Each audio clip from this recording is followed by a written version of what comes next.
हमारी मांगें पूरी नहीं होगी, अन्न जल नहीं लेंगे। हम बोले कि मेरा जीवन और मेरा कष्ट से ज़्यादा कष्ट यहाँ के छात्रों का है, तो हम उनके पिताजी के रास्ते चल रहे हैं। मुख्यमंत्री आइए, हमसे बात करिए। क्या सरकार की तरफ से कोई अप्रोच हो रहा है आपसे संवाद करने के लिए? मेरा शरीर जवाब दिया हुआ था पहले का आंदोलन से। अगर आज ये जिंदा होते तो हमारा इस आंदोलन में सशरीर साथ देते। ये राज्य का आवाज़ है, ये मेरा आवाज़ नहीं। आप आइए, नहीं तो इस्तीफा दे दीजिए। रांची में जो छात्रों का झारखंड लोक सेवा आयोग और झारखंड कर्मचारी सेवा चयन आयोग की जो भर्तियां हैं उनमें कथित तौर पे जो अनियमितताएं सामने आई हैं उसको लेकर बड़ी संख्या में छात्र यहाँ पे आंदोलनरत हैं। हर वर्ग के छात्र आप देख सकते हैं। यहाँ पे एक स्टूडेंट एक्टिविस्ट हैं महतो जी, जो पिछले 3 दिनों से आमरण अनशन पे हैं, न कुछ खा रहे हैं न पानी पी रहे हैं। हालात ये हो गई है कि ड्रिप लगाने की ज़रूरत पड़ चुकी है। आप इनके चेहरे से समझ सकते हैं कि इनकी स्थिति इस वक्त क्या है। दिल्ली में जब प्रदर्शन हुआ था तो उनकी आवाज़ को पूरी दुनिया ने सुना और हर तरह के लोगों ने उनको सपोर्ट किया, लेकिन ये छात्र जो एक्चुअल स्टूडेंट्स हैं, जो तमाम परीक्षाओं को इन्होंने फेस किया है, उन्होंने परीक्षाएं दी हैं और उसमें जो भ्रष्टाचार की वजह से ये टूटने लगे, आज ये हिम्मत करके यहाँ पर खड़े हुए हैं। इनकी बात को कोई सुनने वाला नहीं है फिलहाल के लिए। हम महतो जी से बात करने की कोशिश करेंगे। 3 दिन से आप भूखे प्यासे हैं, आपकी तबीयत भी सामने से चेहरे से दिख रहा है कि अब काफ़ी खराब हो चुकी है। क्या सरकार की तरफ से कोई अप्रोच हो रहा है आपसे संवाद करने के लिए? जी, अप्रोच तो हो रहा है कि आप अनशन को तोड़ दीजिए, लेकिन हमने मना कर दिया है कि जब तक हमारी मांगें पूरी नहीं होगी, हम अन्न जल नहीं लेंगे।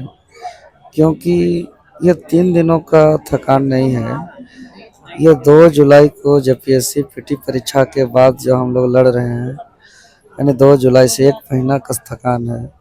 5 जुलाई से हम लोग जमीन पर उतर के आंदोलन शुरू किए।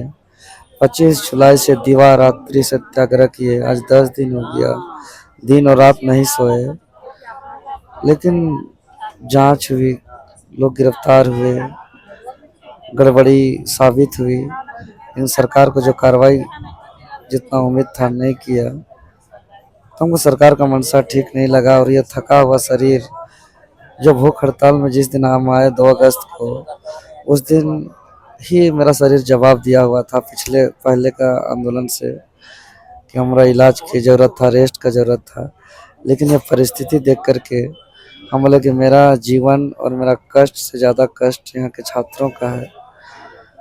और ये परिस्थिति देखते हुए अन्न जल को त्याग कर दिया और आज पूरा बॉडी में पेन है, पैर में खिंचाव। आप मैं देख रहा था आपने बगल में संविधान की प्रति रखी है और दिशोम गुरु शिबू सोरेन साहब की तस्वीर आपके साथ है। आज इनकी पुण्यतिथि भी है और इनके बेटे जो हैं वो सरकार में हैं, मुख्यमंत्री हैं, उन्हीं के पास पावर है कि वो आप लोगों को न्याय दिला सकते हैं। क्या आप उनको संदेश देना चाहेंगे? मुख्यमंत्री को क्या संदेश देना चाहेंगे और कैसे आप शिबू सोरेन साहब को याद करते हैं? दिसम गुरु शिबू सोरेन संपूर्ण जीवन आंदोलन किया, न्याय के लिए संघर्ष किया और इनके संघर्ष के परिणाम अलग झारखंड राज्य का गठन हुआ। अगर आज ये जिंदा होते तो हमारा इस आंदोलन में सशरीर साथ देते। आज उनका पहला पुण्यतिथि है और जब इनका निधन हुआ था तब 10वां के दिन रात्रि 1 बजे हम गए हुए थे नेमरा, इनका पैतृक गांव, श्रद्धांजलि देने। तब मुख्यमंत्री से मुलाकात के लिए प्रशासन सो गई थी। एक लाइट लगाने वाले लड़कों के थ्रू अपना मैसेज भेजा था कि मुख्यमंत्री को बोल दीजिए देवेंद्र नाथ महतो आया हुआ है। तो वो हवाई चप्पल से निकले थे, बिना सिक्योरिटी का आए थे। हमने उसको ऐसे ही कहा कि भैया हम तो ऐसे ही गुजर रहे थे, हम सोचे भी नहीं थे भेंट होगी। तो मुख्यमंत्री साहब बोले कि देवेंद्र, तुमको नेता नहीं मानते हैं, तुमको आंदोलनकारी मानते हैं, तेरा पहचान आंदोलन से है। मेरा पिताजी का रूप आप पर हमको दिखता है। तो अगर उस दिन बहुत भावनात्मक और आंसू बहा के बोले थे, तो तो सच में उनका आँख का आंसू सही था, सच में उनका भावना दिल से सच्चाई था। तो हम उनके पिताजी के रास्ते चल रहे हैं। मुख्यमंत्री आइए, हमसे बात करिए और हमारा बात को मानिए। लाखों युवाओं की ये आवाज़ है जो अपने सपनों की तलाश किताबों में करते हैं, जिसका भविष्य प्रतियोगी परीक्षा पर निर्भर है, जिनके माता पिता खेत खलिहान में पसीना बहाते हैं। इस आवाज़ में कई माँओं का उम्मीद है, कई बहनों का त्याग है। ये राज्य का आवाज़ है, ये मेरा आवाज़ नहीं है। आप आइए, नहीं तो इस्तीफा दे दीजिए।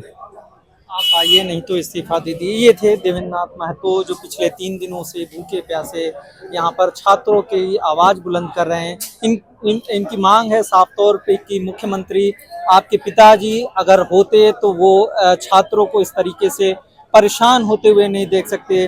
वो गरीब पिछड़ों की आवाज़ थे, उन्होंने झारखंड की नींव रखी। और आप भी आइए, आप छात्रों से संवाद करिए, छात्रों के दुख दर्द को समझिए और उनको न्याय दिलाने के लिए आप काम करिए। फिलहाल के लिए इतना ही। अमर उजाला के साथ आप जुड़े रहिए। अमर उजाला के लिए हिमांशु मिश्र।